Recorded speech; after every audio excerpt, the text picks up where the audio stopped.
retour sur le plateau du débat de jeudi. Nous parlons aujourd'hui émancipation de la femme en ce 8 mars 2020. Alors, comme je vous l'annonçais tantôt, nous recevons une autre charmante demoiselle. Elle s'appelle Laura, elle est d'origine camerounaise. Comment vous allez? Je vais bien. Comment vous vous sentez pour cette journée internationale de la femme? Au fait, je me sens bien, je me sens comme tout le reste des autres jours, quoi. Merci beaucoup. Et merci de m'avoir invité dans votre studio du débat du jeudi. Ça fait plaisir. Alors, on est toujours avec Fidèle, elle est toujours avec nous, toujours fidèle. Donc, en effet. Merci beaucoup. Alors, je vais vous commencer directement par vous, Laura. Est-ce que aujourd'hui, quand on parle d'émancipation de la femme, on parle de droit de femme, est-ce qu'il y a une confusion? Au fait, pour moi, l'émancipation de la femme et droit de la femme, c'est deux choses vraiment très différentes. Parce que l'émancipation, c'est de donner la liberté à la femme de pouvoir s'exprimer dans certains domaines. Par exemple, on voit aujourd'hui, si je prends l'exemple du Cameroun, avec le temps, parce qu'il y avait de cela dans des années, il y avait certaines filles, jeunes filles camerounaises qui étaient vraiment privées à l'éducation et privées à beaucoup de trucs qu'elles ne pouvaient pas le faire parce qu'on sous-entendait que comme ce sont des femmes, elles ne peuvent pas aller loin. Mais aujourd'hui, au fil du temps, on voit qu'il y a eu vraiment un changement de ce côté-là. On voit aujourd'hui les jeunes filles qui sont scolarisées et qu'elles parviennent même à obtenir certains postes dans des grandes entreprises. Elles sont entrepreneuses. Il y a un petit mélange quand on parle de droit et d'émancipation. Oui, certains ont tendance à le confondre. Mais est-ce que vous acceptez quand même qu'il y a une certaine complémentarité, c'est-à-dire le droit, l'émancipation vient juste enchérir ce qui est le droit de la femme? Oui, je peux dire que l'émancipation, ça vient juste compléter le droit de la femme. Parce que si on parle d'émancipation, on doit aussi parler de droit. Les deux vont ensemble, quoi. Ça doit être un complément. Ils vont ensemble, mais ils ne sont pas pareils, ils ne sont pas les mêmes choses. Vous pensez la même chose, Fidèle? Pour ma part, l'émancipation et le droit sont un peu dans la même veine. Pour ma part, parce que on va parler de droit. En principe, le droit est prescrit pour tous, mais quand on dit droit de la femme, c'est parce que bon, il y a eu quand même évolution par rapport à la femme. Donc du coup, on rentre dans le cas de l'émancipation. Pour moi, elles vont dans la même veine. Merci. Pour ma part. Merci beaucoup. Merci Fidèle. Alors Laura, est-ce que quand on parle d'émancipation aujourd'hui, je sais que vous n'êtes pas trop d'accord sur ce point-là, mais on va avancer dans le débat parce qu'il y a le timing aussi, l'heure qui nous est réservée, qui passe déjà. Est-ce que cette journée-là, ça veut dire qu'il y aura forcément une égalité entre la femme et l'homme? Forcément, c'est impossible. Depuis la base, il peut jamais avoir d'égalité avec l'homme, même si c'est qu'on dit aujourd'hui que la femme peut faire certaines choses que l'homme le fait. L'homme finit toujours par rester chef parce qu'on ne peut pas parler d'égalité entre un homme et une femme. Ça, c'est un sujet pour moi qui est tabou. On ne peut pas parler d'égalité dans des sens. Peut-être des femmes parlent d'égalité que je suis égale à un homme parce que peut-être elle est chef d'entreprise, l'homme aussi il est chef d'entreprise.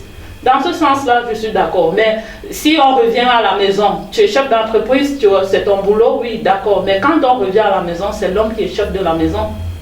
Donc pour vous, quelle que soit la façon dont on clame aujourd'hui l'émancipation de la femme, ça ne veut en aucun cas dire qu'il y a une égalité. Oui, si on veut parler d'égalité, si parce que la femme elle est chef d'entreprise et que l'homme lui n'est pas, par exemple, et lorsqu'on revient à la maison, si c'est dans le cadre familial, de toute façon, on sait qu'il n'y a pas deux maîtres dans un bateau. S'il y a un homme dans un couple, l'homme est dans un couple, c'est lui le chef de la maison. Comment on va parler d'égalité tant qu'il y a un homme? Donc, socialement, on peut parler d'égalité, mais quand on revient, oui, justement, il faut que chacun reprenne sa place. Alors, Fidèle, est-ce que vous êtes d'accord? Est-ce qu'il n'y aura jamais cette égalité-là? C'est sûr que Ça dépend du contexte. Hein. Oui, elle a donné deux contextes. Elle a donné deux contextes, socialement, effectivement. dans l'entreprise. Socialement, il faudrait que la femme puisse davantage s'affirmer pour pouvoir avoir tous les avantages que l'homme a. Il ne faudrait pas que la position de femme puisse nous restreindre. Oui, elle est d'accord avec ça. Elle a dit quand dans l'entreprise, pas le chef, oui, mais est-ce qu'à la maison? Ok, à la maison, c'est vrai que l'homme est le chef de la famille.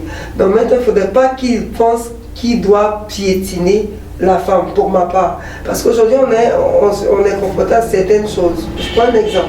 L'homme rencontre sa femme qui travaillait, elle vient, elle vient dans son foyer, le monsieur lui dit, ne travaille plus. Ne travaille plus, moi je travaille. Et toi, oui, c'est le chef de la famille, tu obéis. Pourtant, si tu as fait des études, il faut négocier.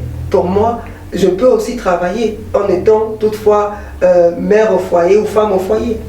Et si, par exemple, il vous offre tout ce dont vous avez besoin? Le tout n'est pas... Est-ce qu'on travaille forcément pour l'argent?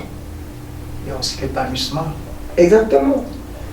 Alors, Laura, si vous êtes, par exemple, dans son cas, où vous avez votre boulot, vous rencontrez un homme qui vous dit, bon, moi je mets tout à ta disposition, tu ne travailles plus.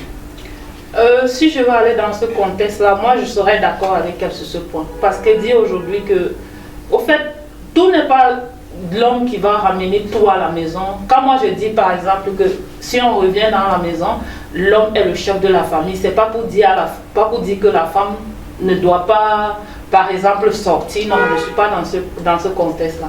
Pour moi, une femme qui est à la maison, la femme aussi est appelée aussi à apporter quelque chose. Même si elle a un mari qui couvre toutes les dépenses, l'épanouissement est très important pour une femme.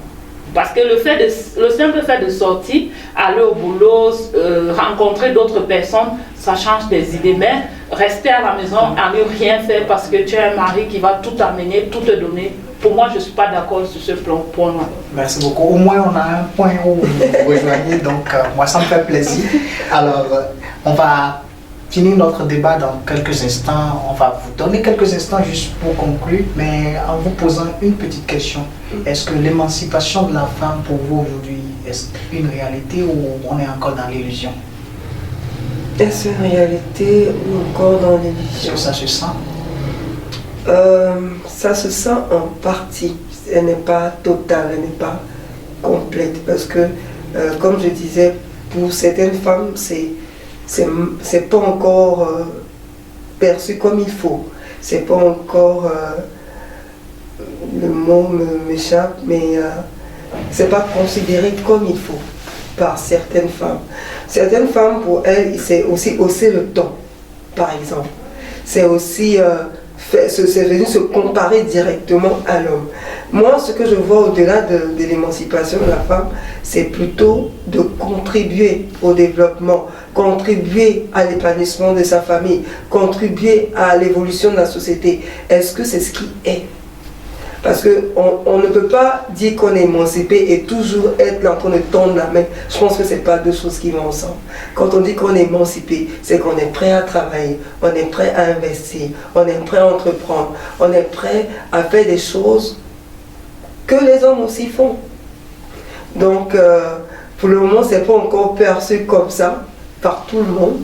Il y a certaines femmes qui l'ont compris et qui ont commencé à entreprendre, qui ont commencé à regrouper les femmes, à créer des activités, à créer en tout cas un environnement épanoui autour d'elles, dans la société, dans la famille. Certaines femmes ont commencé à le comprendre. Tout en respectant leur couple. Exactement, tout en respectant le couple, tout en respectant le droit et tout ce qui va avec. Merci beaucoup de votre explication. Alors, Laura, est-ce que vous pensez que la journée internationale du 8 mars qui clame l'émancipation, est-ce qu'on doit repenser cette journée-là? Est-ce que l'émancipation en elle-même doit être repensée? Prendre par exemple le temps de nos parents en 1960 et qu'on est aujourd'hui en 2020, moi je trouve que la femme est vraiment plus épanouie, plus émancipée actuellement. La femme prend plus de responsabilités actuellement qu'avant. Par exemple, au Cameroun, il y avait certaines familles où il y avait plus de filles. Les parents refusaient de scolariser ces filles-là. Mais actuellement, on voit que plus les parents misent plus sur les filles que sur les garçons. Merci. Donc ils ont fini par comprendre que la femme aussi a besoin d'être scolarisée et puis qu'elle peut ramener aussi quelque chose de plus dans la maison. Merci beaucoup. Donc pour vous, la journée internationale de la femme, ce n'est pas forcément elle, cette journée-là, qui va donner à la femme son émancipation. Son émancipation viendra naturellement. Exactement. Alors, c'est sur cette note de notre chère invitée Laura que nous allons conclure notre débat du jour. Restez toujours branchés et toute l'équipe se joint à moi pour vous dire bonsoir chez vous.